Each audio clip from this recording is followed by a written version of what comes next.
Thomas the tank engine was ill. Workmen had tried to make him better, but it was no use. Edward must take you to the works, said Sir Topham Hatt. Thomas felt very miserable.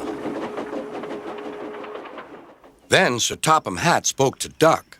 I want you to help Percy and Toby while Thomas is away. Duck was delighted. He already knew Percy and soon made friends with Toby and Bertie.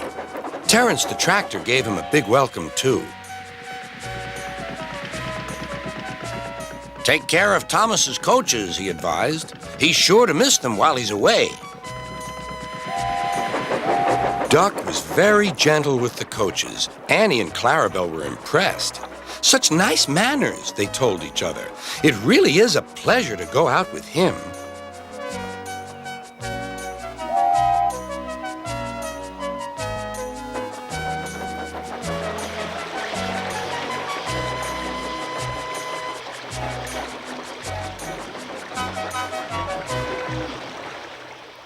When Thomas came back, Annie and Clarabelle told him how well Duck had managed.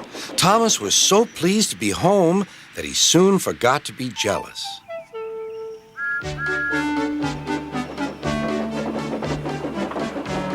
The works had left Thomas's handbrake very stiff. It made his brakes seem as if they were on, when in fact they were not.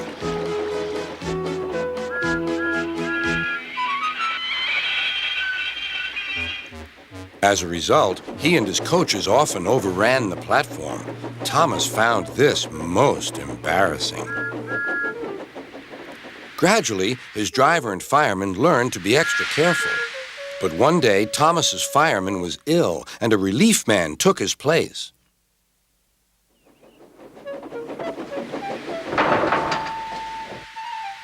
The fireman had fastened the coupling and joined the driver and station master on the platform to wait for Henry's passengers.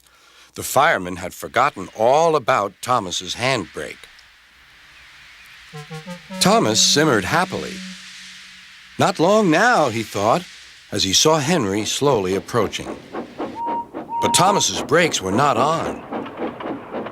And suddenly, he felt his wheels begin to move. He tried to stop, but he couldn't, without his driver and fireman. He tried to whistle a warning, but he couldn't do that either. The conductor, driver, fireman, and passengers were all stranded on the platform. "Stop! Stop!" shrieked Annie and Clarabelle, but Thomas, with plenty of steam, kept on going. The alarm went down the line. "Stop the runaway!" There, ready for action, was Harold the helicopter. The inspector had made a plan, and together they took off into the sky.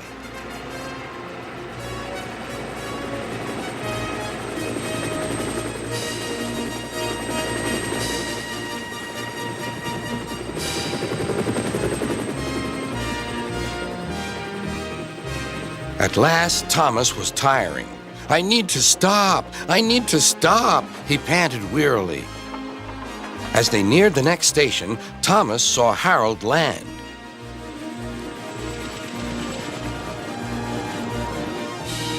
They entered the platform slowly enough for the inspector to act.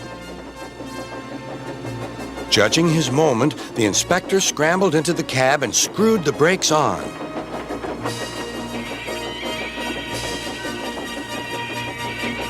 At last, Thomas stopped. Both he and the inspector were very relieved. Then they thanked Harold.